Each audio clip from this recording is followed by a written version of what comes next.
Fyodor دوستویسکی کی کتاب دی idiot episode 10۔ دروازے کے اندر ایک دم چہل پہل ہو گئی، شور برپا ہوا۔ ملاقاتی کمرے میں سے یوں محسوس ہو رہا تھا کہ فلیٹ میں ایک ساتھ کئی آدمی گھس پڑے ہیں اور داخلہ برابر جاری ہے۔ کئی آوازیں ایک ساتھ بلند تھیں اور غل غپاڑا سنائی دیتا تھا۔ زینے پر بھی آوازیں ہی آوازیں تھیں، جس پر ڈیوڑی کا دروازہ معلوم ہوتا تھا کہ کھلا ہوا ہے۔ عجیب و غریب قسم کی آمد تھی۔ یہ سب کے سب لوگ اسی طرف متوجہ ہو گئے۔ گانیاں ہال کمرے کی جانب جھپٹا، لیکن اس سے پہلے کہ وہ پہنچے کئی آدمی ہال میں داخل ہو چکے تھے۔ لو، یہ رہا وہ یہودی، پرنس مشکن کی پہچانی ہوئی ایک آواز بلند ہوئی۔ ہیلو، ارے گانیاں بدماش، یہی ہے یہی، دوسری آواز نے ہاں میں ہاں ملائی۔ اب پرنس کو شک و شبہ کی گنجائش نہیں رہی۔ ایک آواز ریگوزین کی تھی اور دوسری لیبدیف کی۔ گانیاں ہکا بکا رہ گیا تھا اور ملاقاتی کمرے کی چوکھٹ پر دم بخود کھڑا تھا۔ 10-12 آدمی جو پرفیون ریگوزین کے پیچھے لائن لگائے اندر دھسے آ رہے تھے، وہ انہیں روکنے سے بھی معذور تھا۔ بھانت بھانت کے آدمی کی ٹولی تھی اور صرف رنگ برنگ نہیں بلکہ بیہودہ اور بے ننگ ہونے میں بھی آنکھوں کو چبھ رہی تھی۔ ان میں بعض تو منہ اٹھائے ایسے ہی چلے آئے جیسے سڑک پر کہ اوور کوٹ اور فر کوٹ تک نہیں اتارے۔ مدہوش ان میں کوئی نہیں تھا، لیکن ترنگ میں سبھی تھے۔ معلوم ہوتا تھا کہ گھر کے اندر قدم رکھنے کے لیے ایک کو دوسرے کے سہارے کی سخت ضرورت تھی۔ اونگتے کو اور ٹھیلتے کا بہانہ ایک دوسرے کو دیکھ کر شیر ہو رہا تھا اور دھکا پیل میں آگے بڑھ رہا تھا، یہاں تک کہ خود ریگوزین اس ہجوم کو آگے لانے میں پھونک پھونک کر قدم اٹھا رہا تھا، مگر کسی خاص نیت سے اس طرح آیا تھا اور صورت سے اداسی، بیزاری اور جلاہٹ ٹپک رہی تھی۔ دوسرے جو تھے وہ سرغنہ کی ہاں میں ہاں ملانے یا یوں کہیے کہ ایک دوسرے کی ہمت بڑھانے چلے آئے تھے۔ لیبدیف کے علاوہ بانکا چھیلا زیولیزیف بھی موجود تھا، جس نے اپنا فر کوٹ کوریڈور میں اتار پھینکا اور کھلے بندوں نہایت بے تکلفانہ کمرے میں در آیا۔ اسی کی طرح 2-3 صاحبان اور بھی آ پہنچے، غالباً بیوپاری بچے، کوئی شخص نیم فوجی اوور کوٹ میں ملبوس، کوئی ٹاٹا اور بے حد موٹا آدمی جس کی ہنسی کسی طرح تھمتی ہی نہیں، اور ایک اور ذات شریف بانس کی طرح لمبے، انتہائی موٹے، غیر معمولی برے موڈ میں اور زبان پر تالا۔ غالباً ان صاحب کو اپنے گھونسلوں پر بڑا ناز ہوگا۔ ڈاکٹری کا ایک طالب علم بھی تھا اور انہی کے ساتھ ایک پچھ لگو پولستانی بھی تھا۔ کوئی 2 عورتیں بھی شریک شورش تھیں۔ انہوں نے زینے سے منہ اندر ڈال کر جھانکا ضرور، لیکن اندر قدم رکھتے ہچکچا گئیں۔ کولیا نے دھڑام سے ان کے منہ پر دروازہ بھیڑا اور اندر سے چٹخنی لگا دی۔ سلام رے گانیاں، بدماش، پرفیون ریگوزین آ جائے گا، یہ خیال نہیں تھا؟ ریگوزین نے ملاقاتی کمرے تک بڑھتے ہوئے اور گانیاں کے عین مقابل قدم روک کر اپنا نام دہرایا۔ نظر گھما کے چاروں طرف دیکھا تو اپنے سامنے نستاسیا فلی دگرگوں ہو گئی۔ رنگ ایسا فک ہوا کہ ہونٹوں پر نیلاہٹ ابھر آئی۔ ہاں تو یہ بات سچ نکلی، وہ زیر لب بولا، گویا اپنے آپ سے کہہ رہا۔ صورت سے ٹپک رہا تھا کہ حواس گم ہیں، انتہا ہو گئی، اب اس کا جواب دینا پڑے گا میرے سامنے۔ اس نے دانت پیستے ہوئے اور تیش میں گانیاں کو گھورتے ہوئے لفظ چبائے۔ تو اب بول۔ اس کا سانس پھولا ہوا تھا، لفظ بمشکل ادا ہو رہے تھے۔ ملاقاتی کمرے میں خود بخود قدم حرکت کر رہے تھے، مگر جو ہی چوکھٹ سے اندر پاؤں رکھا، گانیاں کی ماں نینا اور بہن واریا سے آنکھیں چار ہوئیں اور وہ ٹھٹک کر رہ گیا، قابو سے باہر ہو رہا تھا، پھر بھی کسی قدر الجھن میں پڑ گیا۔ ریگوزین کے پیچھے لیبدیف سائی کی طرح لگا ہوا تھا اور خوب پیے ہوئے تھا، پھر وہ اسٹوڈنٹ، اس کے بعد اپنے گھونسے پر اکڑا ہوا آدمی، پھر زیولیزیف جو داہنے بائیں سلام جھکا رہا تھا، سب کے آخر میں گھسنے والا وہ ناٹا موٹا۔ کمرے میں معزز خواتین کی موجودگی نے ان سب پر کچھ نہ کچھ روک لگائی اور اصل واقعے کے شروع ہوتے تک وہ ٹھٹکے رہے۔ بس انہیں آوازہ کسنے اور شروعات کرنے کا پہلا بہانہ ہاتھ آ گیا۔ ایک بار شروعات ہو گئی تو پھر عورتوں کے احترام وغیرہ کا خیال کسے اور کہاں، کوئی روک یا لگام۔ اور یہ کیا پرنس، تم بھی یہیں؟ بے خیالی میں ریگوزین کے منہ سے نکلا۔ پرنس سے یہاں ملاقات ہوگی، اس بات پر وہ حیران تھا، اور ابھی تک وہی عجیب و غریب موضع۔ اس نے گہرا سانس لیتے ہوئے کہا۔ اب وہ پرنس کے وجود سے غافل اور نستاسیا کی طرف متوجہ ہو چکا تھا، اسی کی صورت تک رہا تھا۔ اسی کی طرف بڑھتا جا رہا تھا جیسے کسی مقناطیس سے کھینچا جائے ہو۔ نستاسیا فلیپودنا بھی بے چین تجسس کے ساتھ ان نوآوردوں کو تک رہی تھی۔ آخر گانیا نے اپنے حواس درست کر لیے، ذرا معلوم تو ہو کیا حرکت ہے یہ آخر۔ اس نے نوآوردوں کو تیکھی نظروں سے گھور کر بلند آواز سے ٹوکا۔ روئے سخن خاص کر ریگوزین کی طرف تھا۔ آپ کسی استبل میں نہیں آئے ہیں، یہاں میری ماں اور بہن تو دیکھ رہے ہیں۔ ریگوزین نے بھینچے ہوئے دانتوں میں سے کہا۔ ہاں دکھائی دے رہا ہے، ماں اور بہن، لیودیف نے ہاں میں ہاں ملاتے ہوئے کہا، گویا اپنا فرض ادا کر دیا۔ گھونسے والے نے غالباً یہ سوچ کر کہ کارروائی کا وقت آ گیا ہے، اول پھول بکنا شروع کر دیا۔ بہرحال آپ لوگ اول تو سب کے سب حال میں چلیں، گانیا نے اتنی گرجدار آواز میں کہا جو قابو سے باہر ہوئی جاتی تھی۔ حال میں چلیے، آخر جاننا چاہوں۔ ہش، پہچانتے بھی نہیں؟ ریگوزین جلاہٹ میں گڑگڑایا اور ٹس سے مس ہوئے بغیر بولا، ریگوزین کو نہیں پہچانتے؟ میں کہیں آپ سے مل تو چکا ہوں، مگر ہش، کہیں مل چکے ہو؟ ابھی 3 مہینے پہلے باپ کی رقم میں سے 200 روبل تمہارے ہاتھوں ہارا ہوں۔ میرے باپ اس کی خبر ہونے سے پہلے ہی دنیا سدھار گئے۔ تم وہاں کھینچ کر مجھے لے گئے تھے اور کنیف نام کے آدمی نے پتے بازی کی، نہیں پہچانا اب بھی؟ یہ رہا پتیت، سن گواہ، دکھا دوں میں تمہیں 3 روبل کی رقم جیب سے نکال کر، اور تم شہر کے دوسرے کنارے وولاسیلیفسکی تک 4 ہاتھوں پاؤں پر رینگتے چلے آؤ گے۔ یہ ہے تمہاری اوقات، یہ ہے تمہاری فطرت۔ اور اب میں جو آیا ہوں تو روپیہ دے کر خریدنے آیا ہوں، سب کا سب۔ دیکھتے کیا ہو کہ میں ایسے خراب جوتوں میں ہوں؟ اس سے کیا ہوتا ہے؟ میرے پاس روپے کی کمی نہیں ہے، بہت ہے روپیہ، اتنا ہے کہ تمہیں اور تمہارے سارے گھر بار کو خرید لوں، اور جی میں ٹھان لوں تم سب کے سب دام چکا دوں کھڑے کھڑے۔ ریگوزین نے بے تحاشا بولے جا رہا تھا، نشے کی لہر بڑھتی جا رہی تھی۔ اور ہاں پودنا، بے رضی مت کرنا، بس ایک بات بتا دیجئے، آپ اس آدمی سے شادی کرنے والی ہیں یا نہیں؟ ریگوزین نے نستاسیا سے یہ سوال یوں کیا جیسے کوئی گمشدہ روح آسمانی ہستی کے سامنے التجا کر رہی ہو، جس کے پاس کھونے کو کچھ نہ ہو۔ وہ اپنے سوال کا جواب پانے کے انتظار میں کرب سے گزر رہا تھا۔ نستاسیا نے تمسخر اور نخوت بھری نظروں سے اسے تولا، پھر واریا پر اور نینا الیگزینڈرونا پر باری باری نگاہیں گھما کر گانیا کو آنکھ بھر کے دیکھا۔ لہجہ بدل کر ترس سے بولی، بالکل نہیں، ہرگز نہیں۔ مگر آپ کون؟ آپ کون ہوتے ہیں پوچھنے والے؟ نیچی آواز میں اور گمبھیر ہو کر کہا۔ سوال میں کسی قدر حیرت بھی تھی۔ نہیں؟ ریگوزین اس کے جواب پر خوشی کے مارے سختی میں آ گیا۔ تو یہ طے ہے، نہیں؟ اور انہیں دیکھو، یہ لوگ کہتے ہیں کہ واہ واہ نستاسیا، کمال ہے، کہتے تھے کہ گانیا سے بات پکی ہو گئی، اس شخص سے؟ بھلا یہ کیسے ممکن ہے؟ میں نے ان سب سے کہا، ارے میں 100 روبل میں اسے خرید ڈالوں گا، 1000 روبل منہ پر ماروں گا، 1000 نہ صحیح 3000 دے کر راستے سے ہٹا دوں گا۔ اتنی رقم لے کر تو وہ عین شادی کے وقت بھاگ لے گا اور دلہن کو میرے لیے چھوڑ جائے گا۔ ہے نا یہی بات؟ کیوں رے گانیا بدماش، 3000 پر سودا پٹتا ہے کہ نہیں؟ یہ لے رقم اسی وقت، اور آیا ہوں کہ فارغ خطی لکھوا لوں۔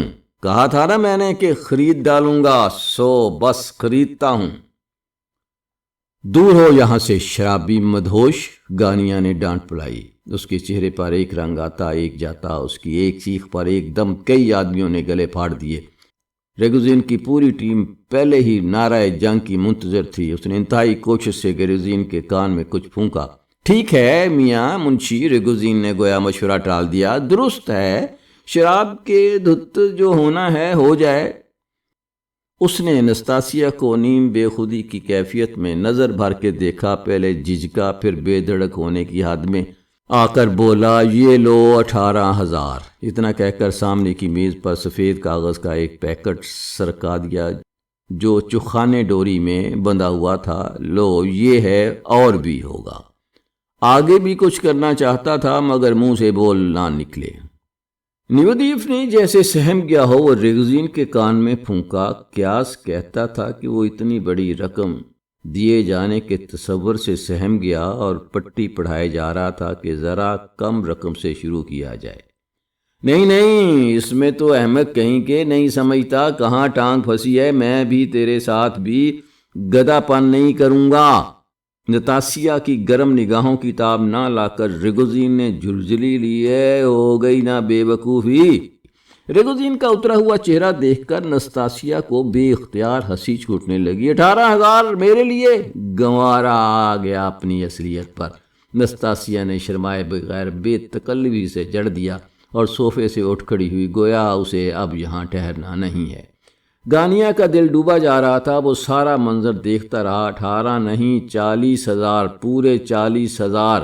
ریگوزین پکارا۔ وانیکا پتیت سن اور بیسکوف نے وعدہ کیا ہے شام کے 7 بجے تک 40,000 پہنچا دیں گے، پورے 40,000 میز پر گن دوں گا۔ منظر انتہائی بےہودہ ہوتا جا رہا تھا، لیکن نستاسیہ فلیپودنا جو بظاہر چل دینے کو اٹھی تھی گئی نہیں، گویا وہ دل سے اس قضیے کو طول دینا چاہتی تھی۔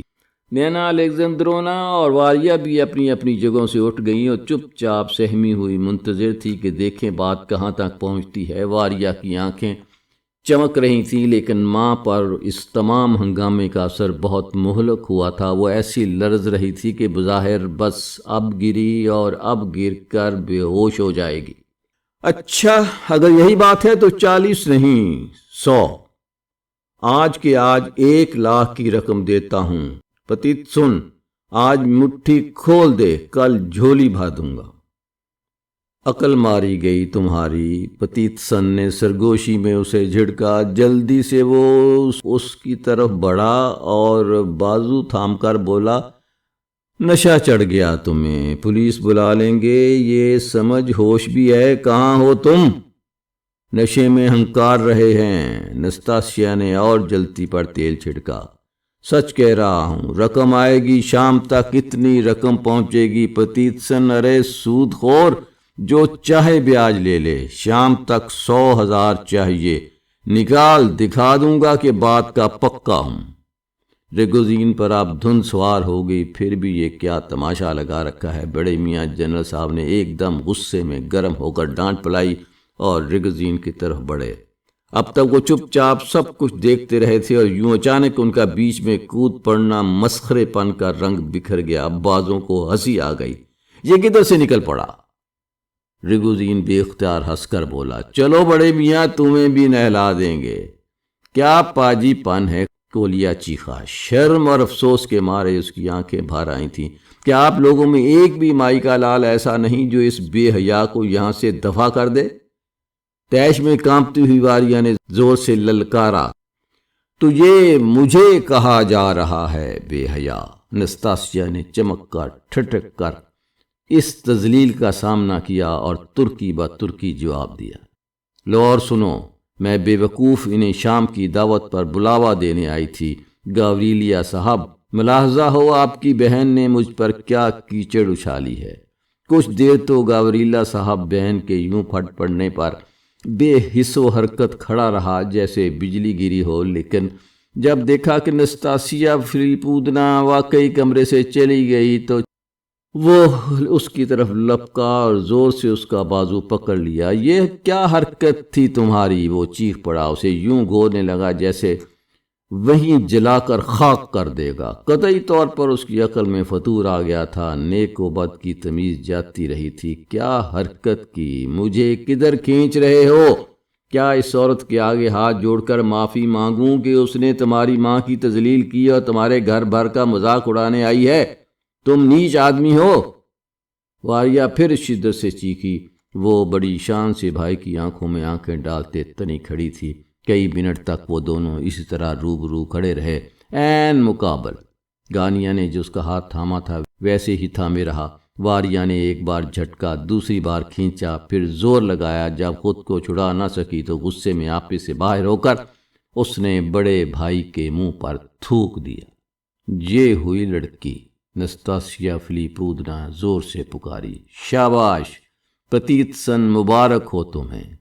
گانیا کی آنکھوں کے آگے اندھیرا آ گیا، اسے تن بدن کا ہوش نہ رہا، پوری قوت سے اس نے بہن پر ہاتھ اٹھایا، قریب تھا کہ لڑکی کا گال اس کا نشانہ بنے کہ اتنے میں دوسرا ہاتھ گانیا کے ہاتھ پر پڑا اور اسے روک لیا۔ پرنس میکشن درمیان میں حائل ہو گیا تھا۔ بس بس، بہت ہوا، پرنس نے دبنگ ہو کر بے اختیار ٹوکا۔ وہ بھی سر سے پاؤں تک کانپ رہا تھا، گویا خود بھی ششدر رہ گیا تھا۔ اچھا تو یہ تم ہر بار میرا راستہ کاٹو گے؟ گانیا غرایا اور بہن کا ہاتھ چھوڑ کر اسی خالی ہاتھ سے انتہا درجے کی دیوانگی میں بڑے زور سے پرنس کے منہ پر تماچا جڑ دیا۔ کولیا کے منہ سے بے اختیار آہ نکلی۔ خدایا، ہر طرف ہاہاکار مچ گئی۔ پرنس کا رنگ پھک ہو گیا۔ اس نے عجیب و غریب اور ملامت بھری نظروں سے گانیا کی آنکھوں میں گھورا۔ لرزتے ہونٹوں سے وہ کچھ کہنا چاہتا تھا مگر کہہ نہ سکا۔ کسی ناقابل فہم اور قطعی بے تکی مسکراہٹ سے دونوں ہونٹ ترچھے ہو کر رہ گئے۔ مجھ پر ہاتھ اٹھایا تو اٹھایا، مگر اس لڑکی پر یہ نہیں ہونے دوں گا۔ آخر بہت نیچی آواز میں اس کے منہ سے نکلا۔ اتنا کہہ کر اس نے گانیا کا ہاتھ چھوڑ دیا، دونوں ہتھیلیوں سے منہ ڈھک لیا، ایک کونے میں ہو رہا اور دیوار کی طرف منہ کرتے ہوئے ٹوٹی ہوئی آواز میں لفظ توڑ توڑ کر بولا، دیکھ لینا آپ کو اپنی اس حرکت پر خود کتنی شرم آئے گی۔ خود گانیا کی یہ حالت تھی کہ کاٹو تو لہو نہیں بدن میں۔ کولیا لپک کر آیا، پرنس سے لپٹے اور اسے پیار کرنے، اور اس کے پیچھے ریگوزین اور پتیتسن، نینا الیگزینڈرونا، سبھی یہاں تک کہ بوڑھے جنرل پرنس سے محبت جتانے پڑے۔ کوئی بات نہیں، کچھ نہیں، پرنس نے ان سب سے صرف اتنا کہا، اور وہی بے تکی مسکراہٹ اس کے ہونٹوں سے چپکی ہوئی تھی۔ بعد میں پچھتائے گا، ریگوزین پکارا۔ ارے گانیا، تو پچھتائے گا؟ ہاتھ اٹھا کر ایسے گوسفند ریگوزین، موقع پر گوسفند سے بہتر لفظ سوجا ہی نہیں تھا۔ پرنس میری جان، ان لوگوں پر ٹھوکر مارو، تھوک دو ان پر، چلیں یہاں سے، دیکھنا ریگوزین کا پیار کیسا ہوتا ہے۔ نستاسیا فلیپودنا بھی گانیا کی اس جسارت پر اور پرنس کے جواب پر حواس باختہ تھی۔ اس کا وہ چہرہ جو حسب معمول پیلا اور متفکر دکھائی دیتا تھا، جو فرمائشی کہکے سے قطعی میل نہیں کھاتا تھا، اس وقت کسی اجنبی جذبے سے اضطراب کے عالم میں نظر آ رہا تھا، جسے وہ بہرحال اوروں پر ظاہر نہیں کرنا چاہتی تھی، اور تمسخر کی کیفیت اس کے چہرے پر ٹھہرنے کے لیے ضد کر رہی تھی۔ سچ تو یہ ہے، کہیں نہ کہیں یہ صورت میں دیکھ چکا ہوں۔ اچانک سنجیدہ ہو کر اس کی زبان سے نکلا، اور بے اختیار پہلا سوال یاد آ گیا، آپ کو شرم نہیں آئی؟ بھلا آپ ایسے ہی جیسی خود کو دکھا رہی ہیں، یہ ناقابل یقین ہے۔ پرنس نے دل کی گہرائی سے نکلی ہوئی ملامت کے الفاظ بے ساختہ ادا کر دیے۔ نستاسیا فلیپودنا کو سخت تعجب ہوا کہ اس کی ہنسی چھوٹ گئی، مگر یہ ہنسی معلوم ہوتا تھا کسی بات پر پردہ بنائی جا رہی ہے۔ ذرا گھبراہٹ میں اس نے گانیا کو نظر بھر کے دیکھا اور ڈرائنگ روم سے نکل گئی۔ جاتے جاتے وہ رکی، دروازے سے واپس آئی، لپک کر نینا الیگزینڈرونا کی طرف بڑھی، بزرگ خاتون کا ہاتھ تھام کر اسے اپنے ہونٹوں سے لگا لیا۔ سچ یہ ہے کہ میں ویسی نہیں ہوں، پرنس پہچانتے ہیں، اس نے زیر لب جلدی سے اور شدت جذبات میں کہا۔ اس کا چہرہ تمتمایا ہوا تھا۔ کہتے ہی مڑی اور تیز قدموں سے یوں نکل گئی کہ سب دیکھتے رہ گئے۔ کسی کا خیال نہ کیا کہ وہ جاتے جاتے کیوں لوٹ آئی تھی، صرف یہ دیکھا گیا کہ نینا الیگزینڈرونا سے چپ کے کچھ کہا ہے اور شاید ان کا ہاتھ چوما ہے۔ البتہ واریہ نے سب کچھ دیکھا اور سنا۔ جب نستاسیا باہر جانے لگی تو واریہ کی حیرت زدہ نظریں اس کا پیچھا کر رہی تھیں۔ گانیا نے اپنے حواس درست کیے اور نستاسیا کو پہنچانے کے لیے بڑھا، مگر تب تک وہ جا چکی تھی۔ لپک کر اس نے زینے پر نستاسیا کو جا لیا۔ مجھے پہنچانے مت آئیے، وہ پکار کر بولی۔ خدا حافظ، شام کو ملیں گے، آنا مت بھولیے گا۔ گانیا واپس ہوا تو کوفت میں مبتلا تھا، فکروں میں ڈوبا ہوا تھا۔ یہ مہمہ اس کی روح پر پہلے سے بھی سوا بوجھ بن گیا تھا۔ پرنس کا خیال بھی آ رہا تھا۔ وہ ایسے گم سم تھا کہ ریگوزین کے ٹولے کو اپنے پہلو سے گزرتے اور اونگتے ٹھیلتے ایک ایک کر کے اپنے سرگنا کے پیچھے باہر نکلتے بھی نہیں دیکھا۔ وہ سب اونچی آواز میں نہ جانے کس معاملے پر کہتے سنتے گزر رہے تھے۔ خود ریگوزین بھی پتیتسن کے ساتھ نکلا اور جاتے وقت کوئی اہم بات زور دے کر کہتا گیا۔ ظاہر تھا کہ کوئی فوری معاملہ تھا۔ گانیا کے برابر سے گزرتے وقت اس نے آواز لگائی، تم ہار گئے میاں گانیاں، اور گانیاں چونک کر اسے جاتے ہوئے دیکھتا رہا۔